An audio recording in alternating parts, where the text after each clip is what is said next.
Love this podcast? Support this show through the Acast supporter feature. It's up to you how much you give, and there's no regular commitment. Just click the link in the show description to support now. Strictly for the culture. Brothers and sisters, you have seen the t-shirts, the hats, the hoodies, the mugs in the hands of some of your favorite pro wrestling stars, podcasters, and influencers out there. And now it's time. Visit strictlyfortheculture.ca and you too can be part of the movement. Bigger than sweatshirts and commercial success, Strictly for the Culture aims to build with like-minded people and elevate their position in the world through knowledge, self-love, and a desire to unite. So what are you waiting on? Visit strictlyfortheculture.ca. Do it for the love. Do it for the knowledge. Most importantly, folks, do it strictly for the culture. You're locked in. Look at what we have here, folks. To the only show that matters. The cream of the crop. Duke loves wrestling. And there is no one that does it better than your host. I have come here to chew bubblegum and kick ass. The Duke. And I'm all out of bubblegum.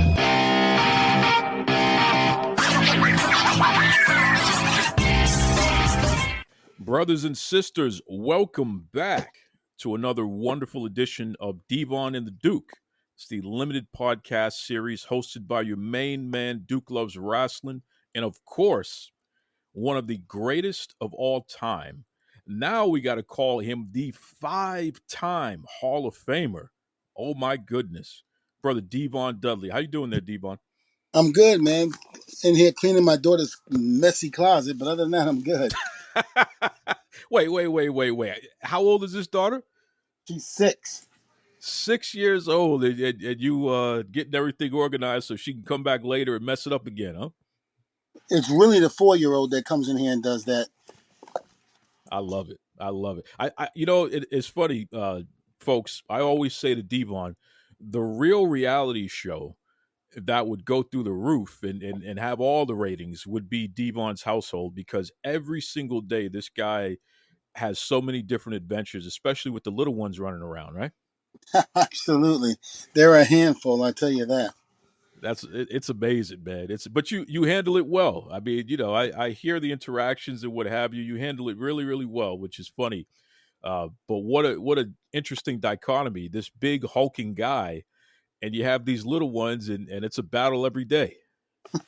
You have no idea how much of a battle it is. So listen, man, congratulations. Officially, this is so cool. The Dudley boys, Devon and Bubba, officially have become Hall of Famers at the Cauliflower Alley Club. So anyone who's been a longtime listener of Duke Loves Wrestling, I'm a big proponent of the CAC.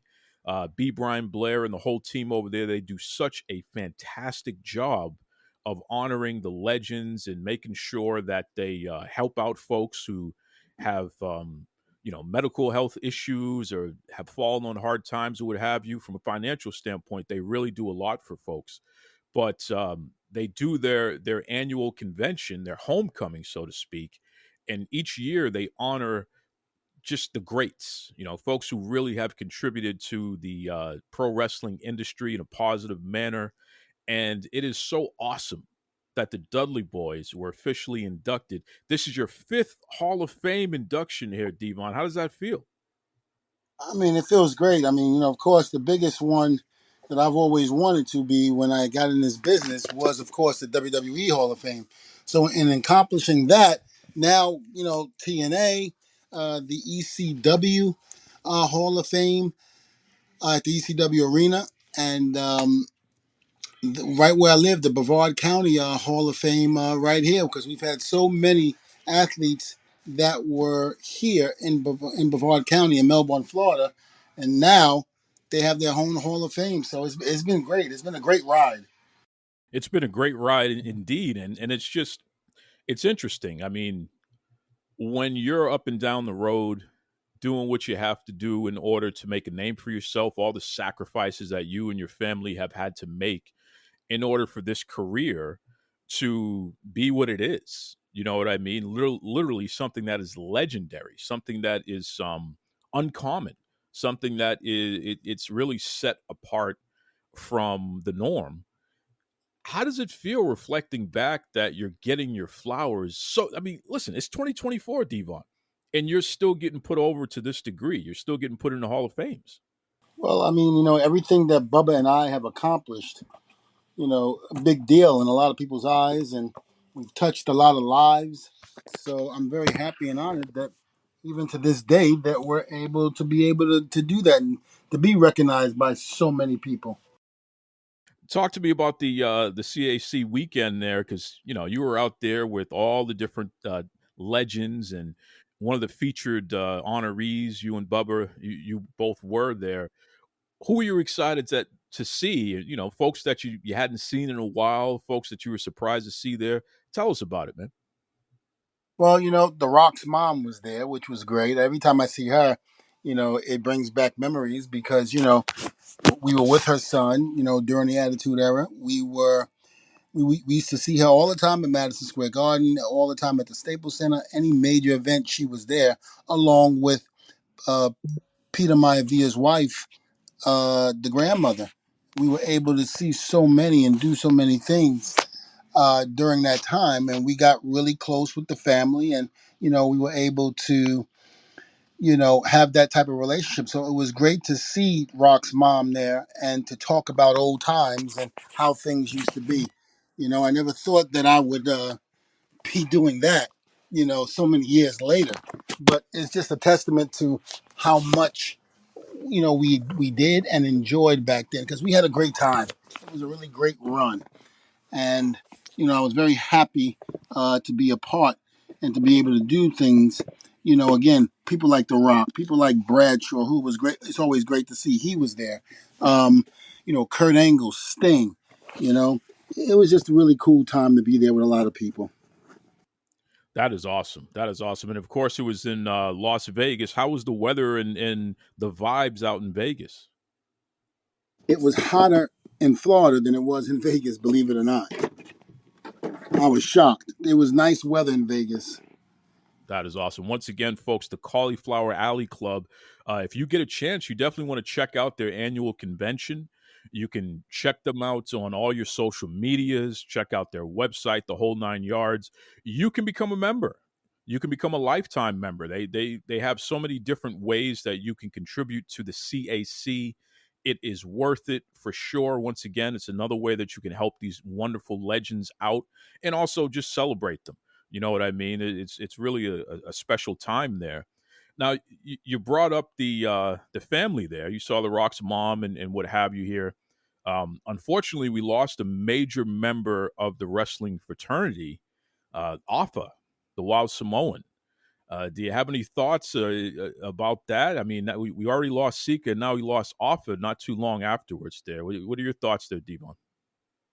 Well, the world was saddened because we lost one of the great ones. And like you said, it was only a few weeks ago before that we lost Sika. So now both are resting and wearing that crown of glory, and I'm saddened but yet happy that they're in a better place, because we all know this world is not good at all, and the way things are turning out and how things are and how people are in general right now, my opinion is that they're in a better place. They're happy. They're probably seeing old family.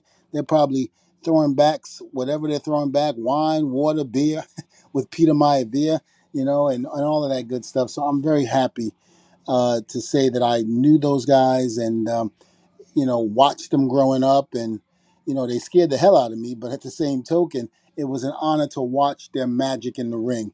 And in 1997, I believe it was, Afa and Sika presented us at the Cauliflower Alley Club in New Jersey with a Tag Team of the Year um, honor that we received there. So that was cool in itself. And I believe Bubba on Twitter had tweeted that and showed the picture of the four of us together along with Big Dick Dudley. God rest his soul, So I was very honored to have achieved that award, but most importantly, been able to know them as an individual and outside of the wrestling ring. Definitely condolences to the entire family there. Just the Samoan dynasty family, the bloodline family, so to speak. There, it's a tough loss for the entire wrestling world. But like Devon said, both of those guys, Afa and Sika, thank goodness they're in a better place now. And I'm sure that not only are they wrestling, but they're probably calling matches and training folks up in the great big ring in the sky. So we definitely appreciate that for sure. Devon, since we last spoke here on the show, it's been a wild week, man. I mean, the WWE continue to just crush it with the ratings. They continue to crush it with live event ticket sales. They are not slowing down by any measure whatsoever. In fact, quarter two for TKO, which is the umbrella company that owns WWE, their numbers are way up through the roof. And, they're attributing a lot of their success to this resurgence of the WWE. What are your thoughts on that? Just the fact that this wrestling company is making such a big difference for these major conglomerates and investors. My hat goes off to Triple H, just because this could have turned out totally different than what is going on now. This could have been the downfall of WWE because Vince McMahon was no longer running it. This could have went in a total different direction, but Triple H grabbed it, took that brass ring, and ran with it. Just like it was always given to us. Once you get the ball, run as far as you possibly can to that touchdown and make sure you hit that touchdown. Make sure you hit that goal. That's exactly what Hunter's doing. He's making sure he's covering everything there is to cover on every level of that company. And it shows.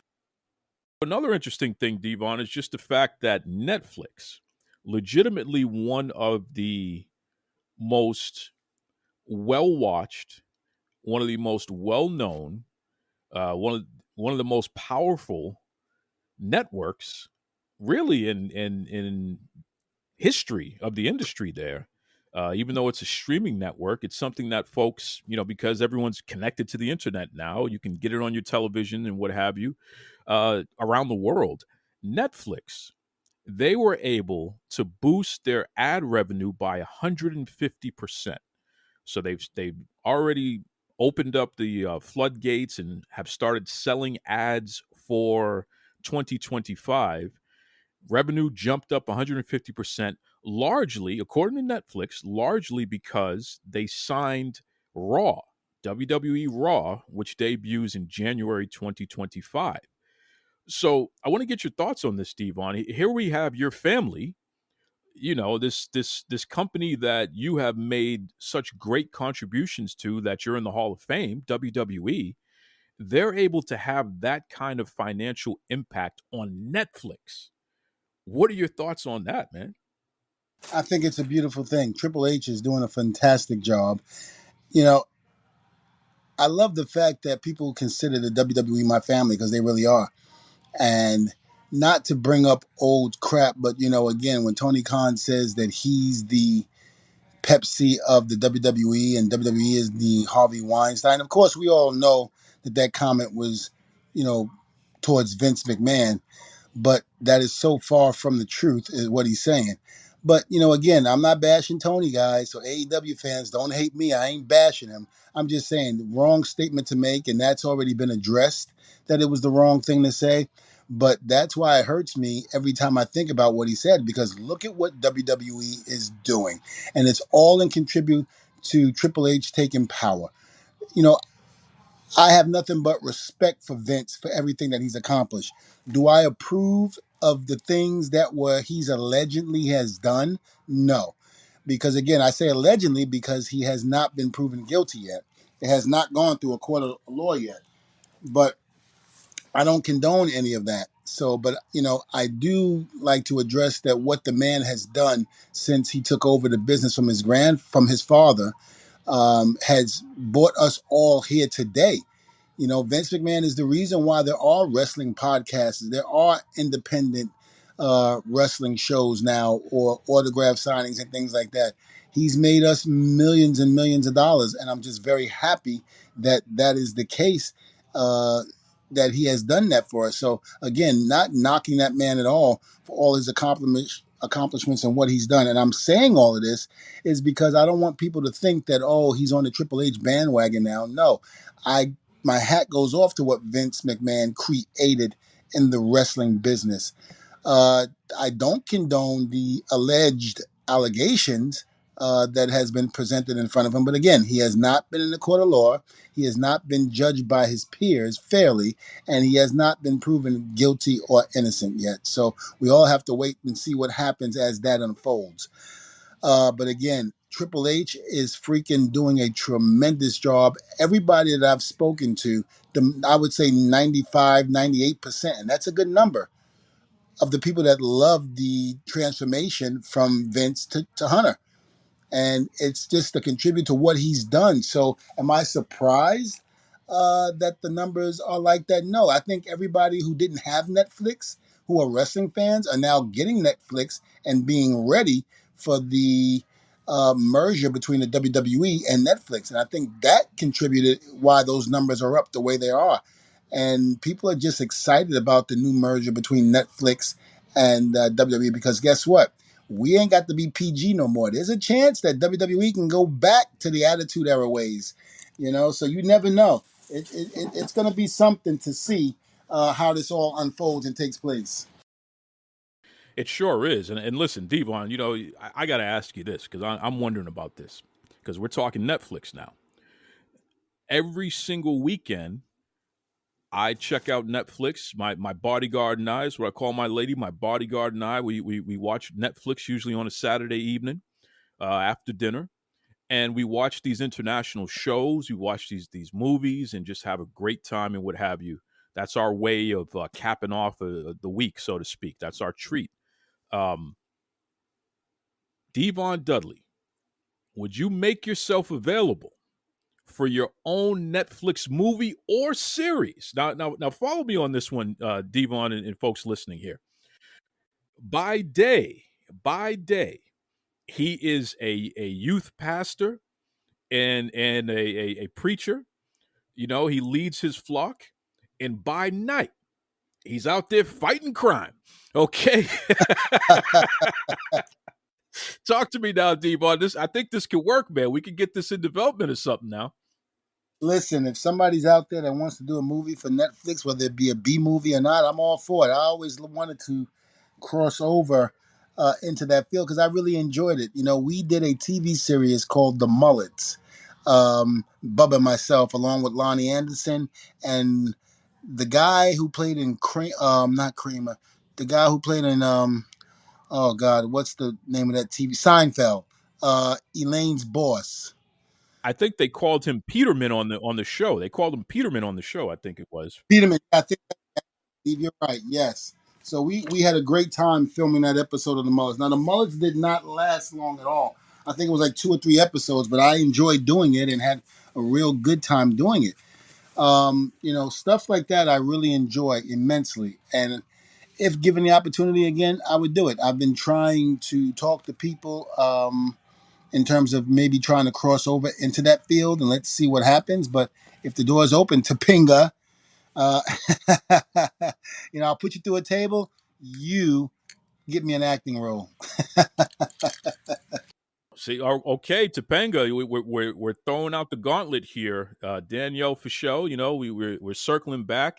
I know that she had expressed interest in being put through a table and what have you, and unfortunately, we haven't moved forward on that yet. But we found out recently that Danielle has been diagnosed with a form of cancer, and Oh man, the good news know. is, yes, sir. The good news is that they caught it so early. She's not even a stage 1. They consider it like a stage 0, basically. That's how early they caught it. So she's going to be okay. Good. Very beautiful girl. Very nice girl. I had the pleasure of meeting her one time coming to a show. My prayers and thoughts are with her, and I'm so happy that they caught it in time that it's not even a stage 1. So God bless you and keep the fight alive. So keep the fight alive, Danielle, a.k.a. Topanga. But listen, once you're 100% again, we'll get that table done. But We got to get this Devon movie or series, on Netflix. If he's going to be the crime fighting preacher, then Danielle, who knows? You could be the mayor or something like that. You could be his partner. It could be a buddy cop series. You never know. I think we could put this together, man. I think we can. Let's make it happen. I'm sure somebody out there that hears what we're saying. Listen, John Cena, Dwayne The Rock Johnson, you're not the only ones that could be these action stars here, okay? Devon Dudley's throwing his hat in the race too now. Come on. that would be great, Oh boy! Next time I see Rock, I'm gonna be like, "Look, it was Bubba's idea to put you through those tables, right? It wasn't me. So help That's a brother right. out. Help a brother out." Listen, Rock had that show on HBO, Ballers, which was just fantastic, where he played a former football player turned sports agent.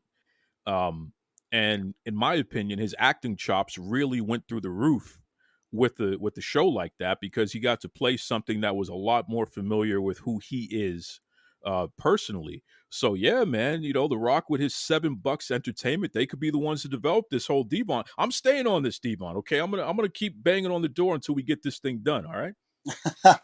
Thank you. I appreciate that. Yes, sir. Yes, sir. I love it. I love it. It's just it's interesting. It's interesting that after all these years, folks from your generation especially are still in such high demand, and really the sky is the limit for what's possible.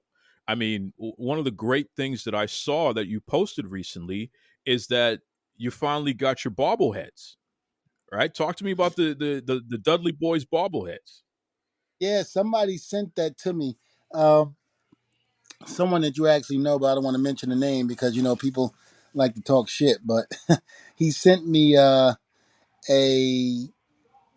picture of the bobblehead, and I had seen it before. I knew it was when I knew it was in the works. So I had a sneak peek at it, and that's exactly what it looked like. But yeah, it's out now, and hopefully I can get a lot of them shipped to me, so that way when I go to these autograph signings, I can spread the word. Bobbleheads are out. They looked great from the photos there. They looked fantastic. Definitely exact replicas of you and Bubba. Some of these things, man, they put something together and it really doesn't look like the subject, but that's not the case here with the bobbleheads. They definitely look like you guys, so that's fantastic. What about the new cups that they had at the fast food restaurant there? I saw you had posted about that as well, right? Yeah, I had a couple of those. Tony Hunter, who's a great agent and promoter that goes around and brings some of the boys. He represents myself. He represents the Hardy Boys. He went and got a sleeve of them when I went to Galaxy Con in Raleigh, North Carolina. And he basically gave me a few. I was very grateful because we really don't have a Bojangles where I live in Florida, and you got to go like almost 100 miles to get one. But I wasn't doing that, so he actually got a sleeve of it and gave me a couple, and was very grateful and happy. So thank you, Tony Hunter. Incredible. Once again, this is a special time, 2024, and really, you have more merch out today than you've had in a long time. It's been a while. It's fascinating, man. So it's the Dudley Boys. They're still fresh. They're still a brand that obviously can make money, which is why the WWE continues to invest in you.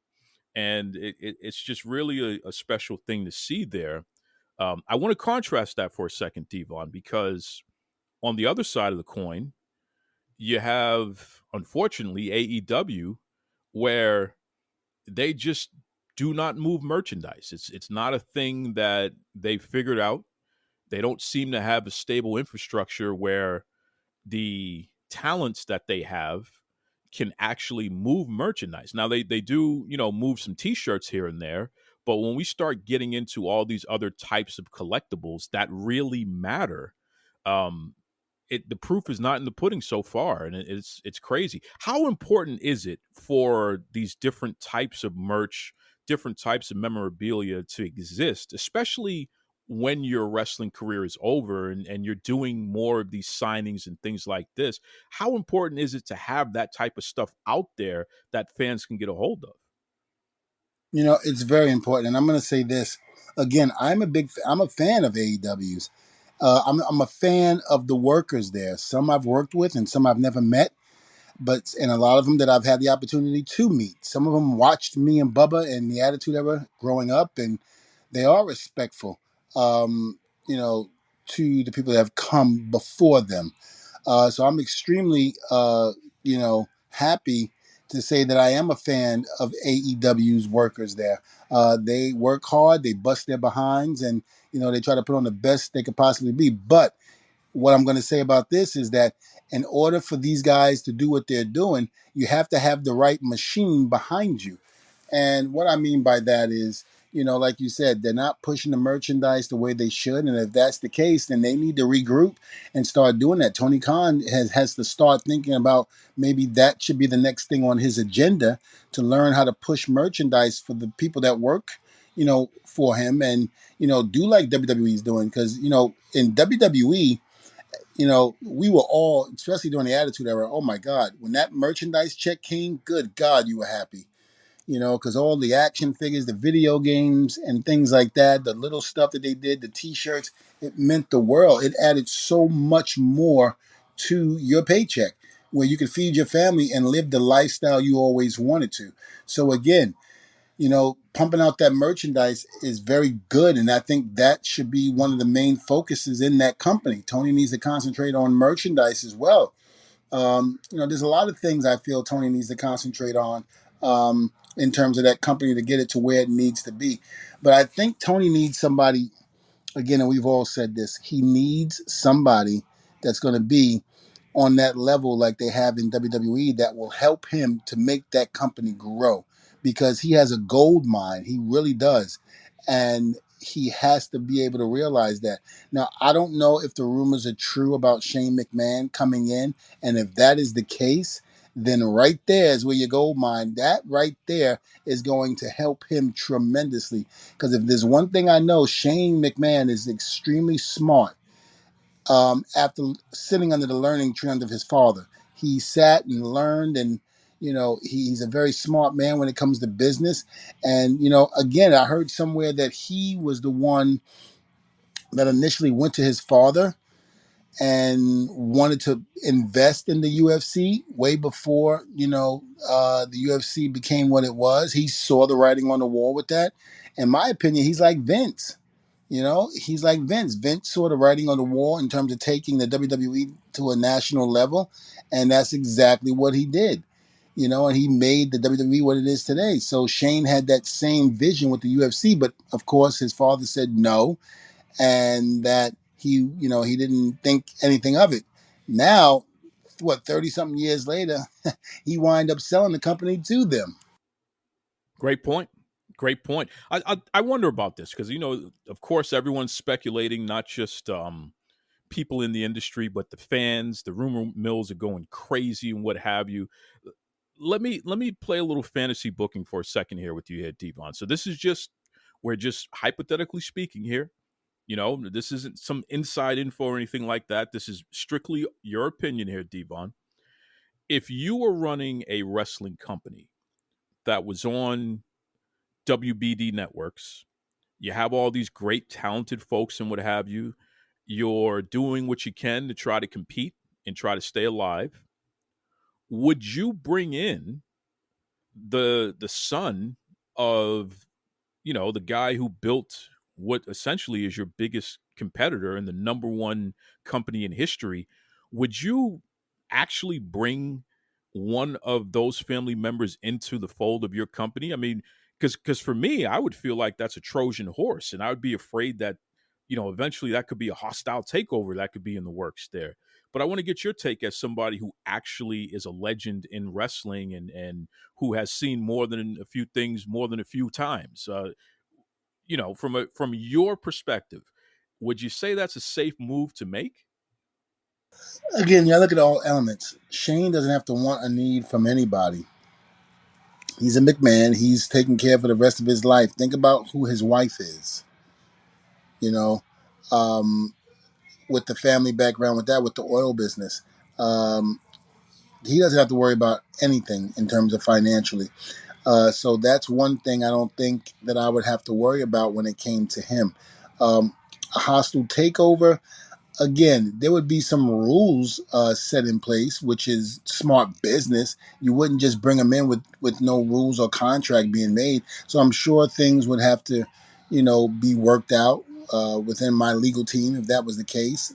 And bringing in somebody like Shane, because I would have to protect myself, just like I'm sure he would protect himself with something like this. So it's one of those things where I don't think it's a bad move as long as everything clicks and you dot your I's and your T's and all of that. As long as that all of that is good, then what the hell do you have to lose? Because you got to look at it Wow. this way. There he You is. got to look at it this way.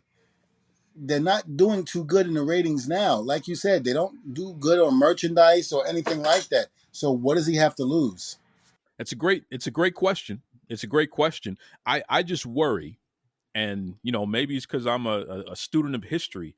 I just worry, if you invite the wolf into the hen house, don't be surprised if all the eggs go missing. Let me ask you a question. Look at it like this. Tony Khan started with the digs at WWE. So it wasn't like WWE started with him. He started with the digs first. Okay, and every once in a while they would retaliate in terms of saying something or what have you.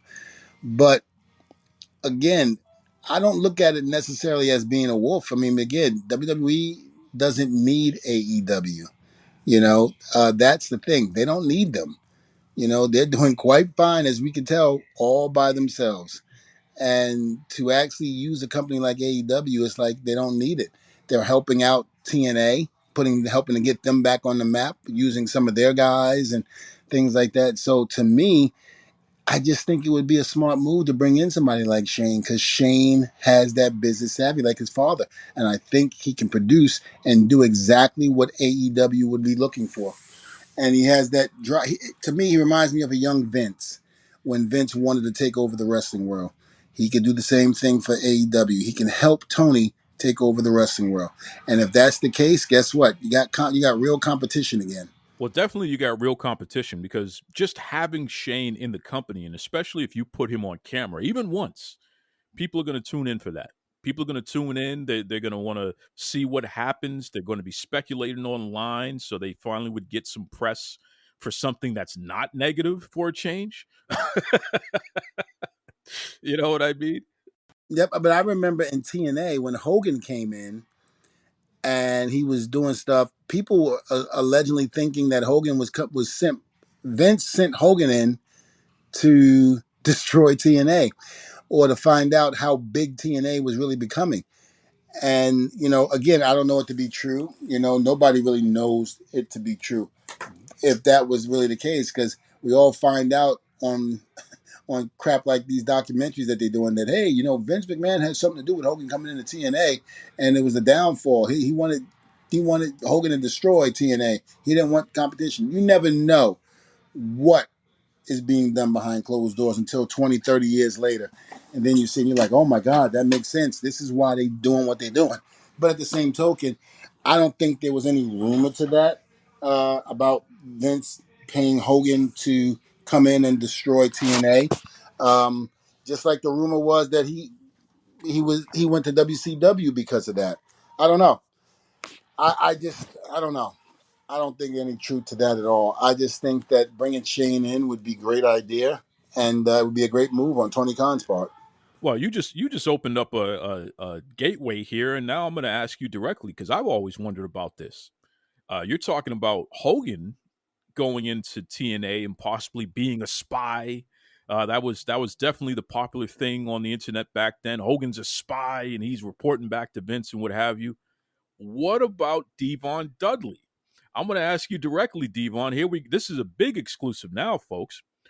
When you went over to TNA, at any point in time, were you a spy that was reporting back to WWE about the inner workings of TNA?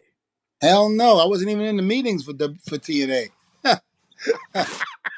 Oh shit, no, they didn't want me in there. Then again, I wasn't ready to be in there. But no, man, I had nothing. I was not reporting. I didn't even speak to people in WWE when I left. Remember I was upset. I can't speak for Bubba, but I was upset because of the whole name thing that had happened. I was extremely pissed. So I wanted nothing to do with WWE during that time. Uh, I had a gripe with John Laurinaitis because I had felt that it was him that actually sabotaged our meeting with Vince, and we never got a chance to talk to him to renew that contract back in 2005. But then I found out that it wasn't John Laurinaitis that did it. The meeting that we had planned with Vince was I can't remember the date, but we had a meeting planned, and then all of a sudden, out of the blue, it got canceled, and then we got told that they weren't gonna renew the contract. And then come to find out that the meeting on that day that we were supposed to meet with Vince, Brock Lesnar had left football and was talking about coming back to the WWE and was at Titan Towers the day of the meeting. So we didn't find that out until later, but then we kind of realized that, you know, it wasn't canceled by John Laurinaitis, but it might have been canceled because Vince was meeting with Brock at that time and we were just secondary. Wow, we are getting the real news here now. Okay, okay. Well, so then let me ask you this: did you ever at any time feel that there were people in TNA who could be a Trojan horse, who could be there to take the company down internally? You weren't that, but did you ever feel that somebody else in the company could have been that? No, because I really didn't feed into any of that stuff back then. I heard the rumors about people, but I just didn't put any energy into it because I just never believed any of that. If somebody's going to pay somebody to come in and try to sabotage a company just to kill the company and to try to destroy them because you're scared of their competition, then that's on them, brother. I just never felt that way about it and never really cared about the rumors that were being said about that. So it was one of those things where if they did do it, then, again, I didn't pay attention to it. And it wasn't, I was just there to wrestle and I wanted to continue to wrestle and help contribute to TNA at the time. Amazing, amazing. If you could do anything differently, reflecting back on that whole time period where you were in TNA and what have you, knowing what the wrestling landscape is going to be in modern times. So here in 2024, if you could go back in time, what would be one or two things that you would change in preparation for what the landscape is today? Yeah, I think one of the things that hurt TNA at the time, and a lot of people agree with me on this, is that when Jeff Jarrett left the company, of course, personal reasons that were going on between him and Kurt Angle and Karen Angle and all of that crap. And, the company pretty much got pulled in the middle of it when the company really shouldn't have gotten pulled in the middle of that. That was something that was private, but yet, Dixie Carter, you know, came in and took over and had more of a say so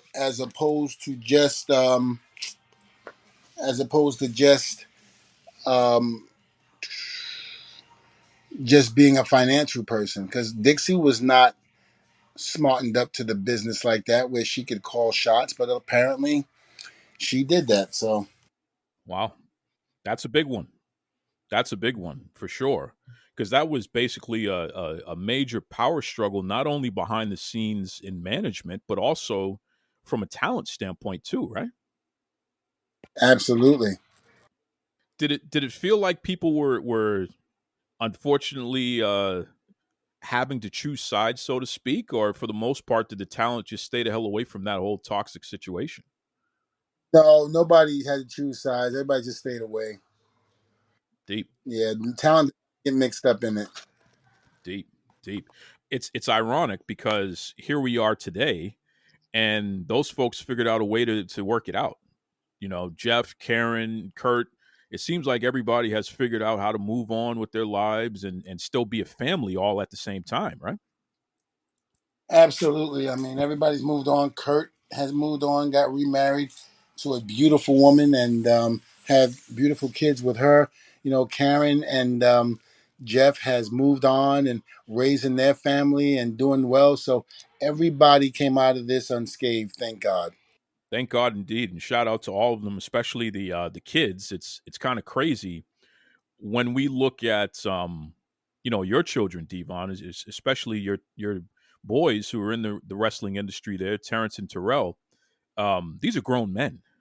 It's kind of crazy to call them kids. They're grown men.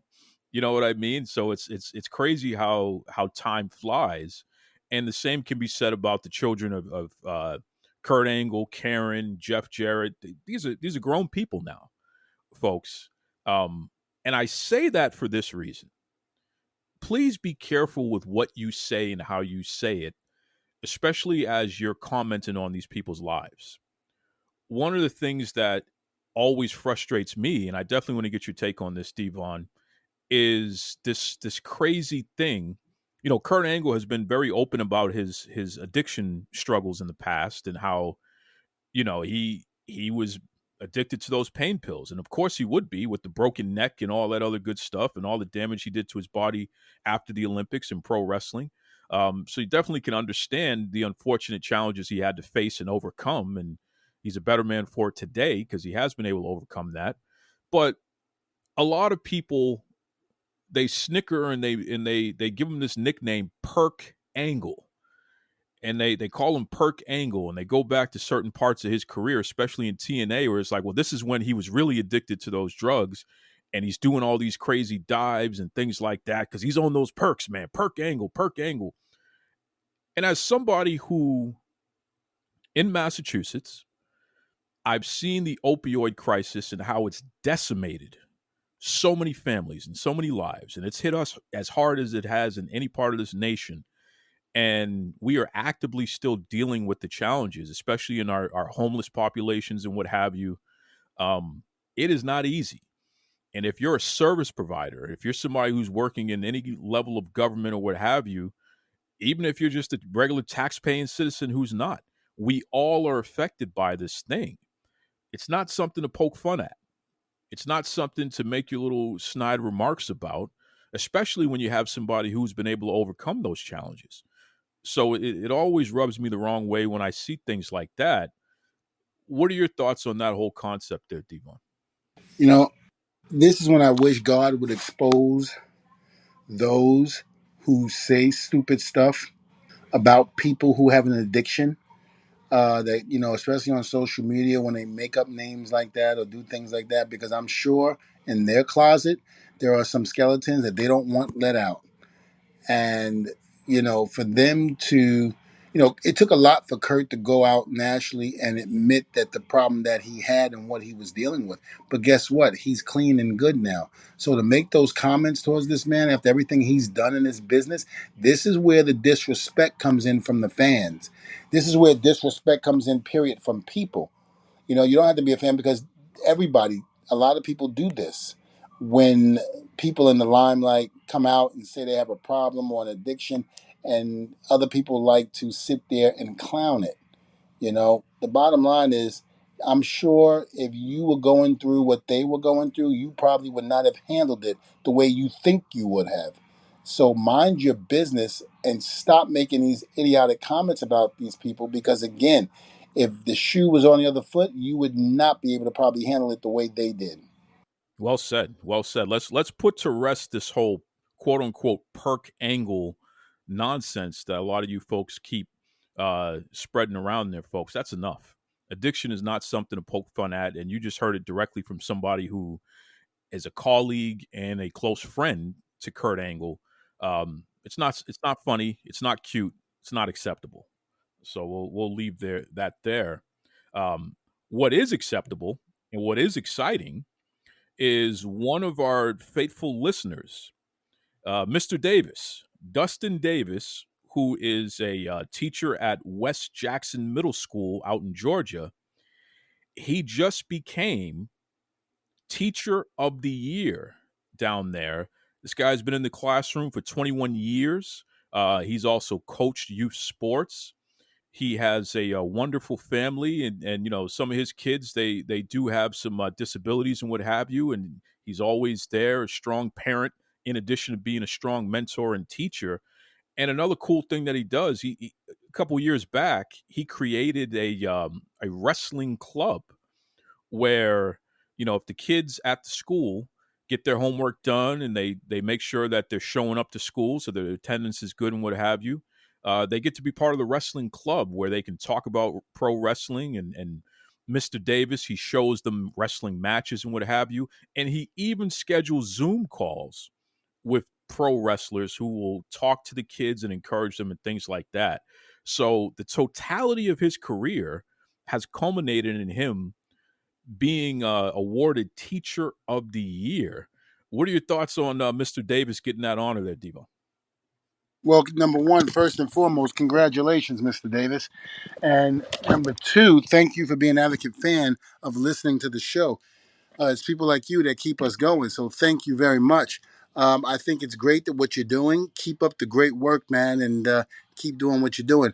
Again, we need more people like you to take the initiative to just go out and do the things that you're doing. And it makes a difference. Believe it or not, people are looking, they are watching, and they're paying attention.